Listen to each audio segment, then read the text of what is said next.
विधानसभा में अध्यक्ष के पास जा रहा था, उस समय गेट पे पुलिस वालों ने मेरे को माराधोती करी। मध्य प्रदेश विधानसभा के मानसून सत्र के तीसरे दिन भी विपक्ष ने जमकर हंगामा किया।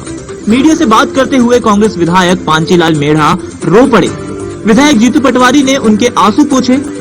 उन्होंने कहा कि विधायक उमाशंकर ने उनके साथ धक्का मुक्की की, मेरा गला दबाकर मारने की कोशिश की।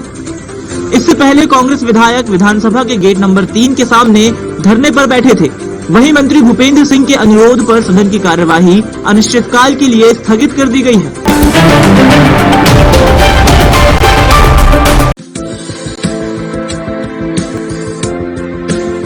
12वीं में सभी विषयों में डिस्टिंक्शन लाने वाली छात्रा लिपाक्षी पाटीदार को नीट एग्जाम में 0 नंबर मिलने से उसके होश उड़ गए। छात्रा को अनुमान था उसके 640 नंबर आ सकते हैं, लेकिन छात्रा ने हिम्मत न हारते हुए हाईकोर्ट का दरवाजा खटखटाया। ने छात्रा से बातचीत कर पूरा मामला जाना। जो OMR शीट क्या बदल दी गई है, क्या हुआ, क्या लग रहा है आपको? वो तो जैसे कि मैं फाइनल तो नहीं बोल सकती, पर फिर भी जैसे मैंने 161 क्वेश्चन किए थे वो पूरी ब्लैंक है एक तो, और ऊपर से जैसे मेरे सिग्नेचर्स भी मेरे को मिसमैच लग रहे कि वो मेरे नहीं है, ऐसा कॉपी करी गई है ऐसा।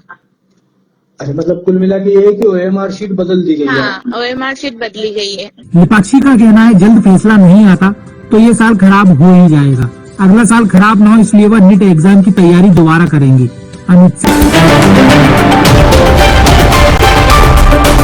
मुरैना में 3 नाबालिग बहनों के साथ 4 लड़कों ने रेप किया। एक बहन की बॉयफ्रेंड ने फोटो वायरल करने की धमकी देकर रेस्टोरेंट में गंदा काम किया। तीनों बहनों ने अपनी आप बीती बताई।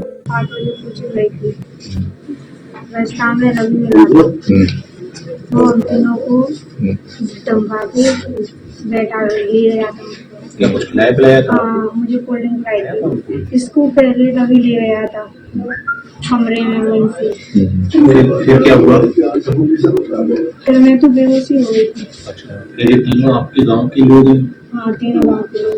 ऐसे मतलब फोटो डाल के ऐसी गाली वाली रखते थे। ऐसे मतलब तुम्हारी गंदी गंदी तस्वीर, बेकार वीडियो डाल देंगे। सिविल लाइन पुलिस ने आरोपियों के खिलाफ रेप का केस दर्ज किया है।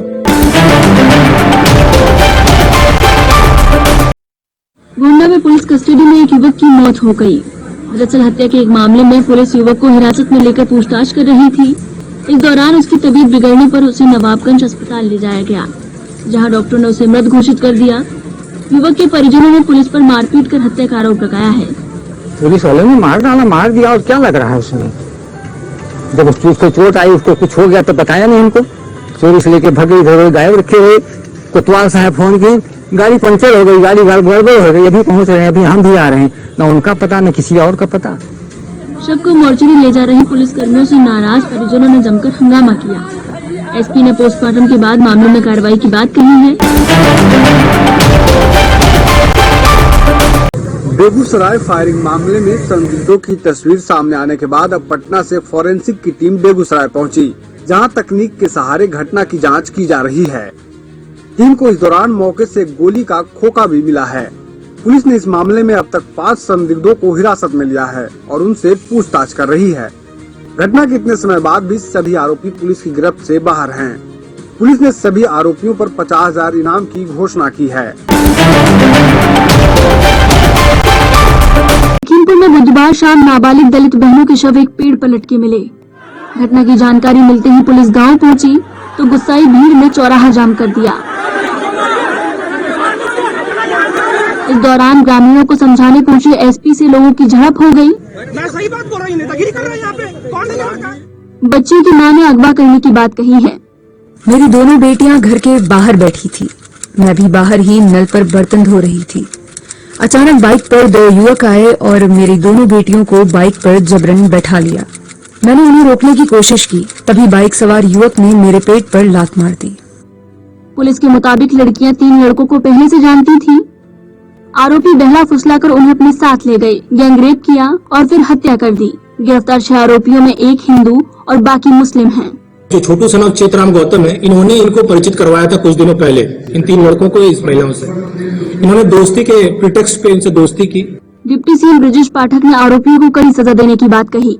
सरकार इन पर ऐसी कार्रवाई कठोर करेगी कि आने वाली पीढ़ियां की रूह भी कांपेगी इन अभियुक्तों की, और पूरी तरह से सरकार पीड़ित परिवार के साथ है। पोस्टमार्टम के बाद शवों को गांव लाया गया।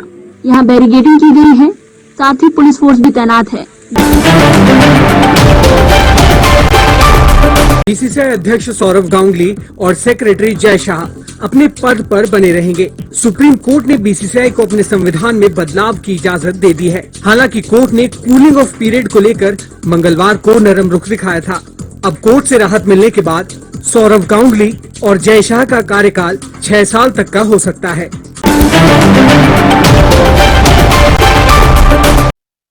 कर्नाटक हिजाब मामले पर 5वें दिन सुप्रीम कोर्ट में एडवोकेट राजीव धवन और अहमदी ने पक्ष रखा। अहमदी ने कहा कि लड़कियां मदरसा छोड़कर स्कूल में पढ़ने आई थी, लेकिन अगर आप हिजाब बैन कर देंगे तो फिर मजबूर होकर मदरसा वापस चली जाएंगी। जिस पर जस्टिस धुलिया ने कहा, क्या आपका ये तर्क है कि लड़कियां हिजाब नहीं पहनना चाहती और उन्हें मजबूर किया जाता है?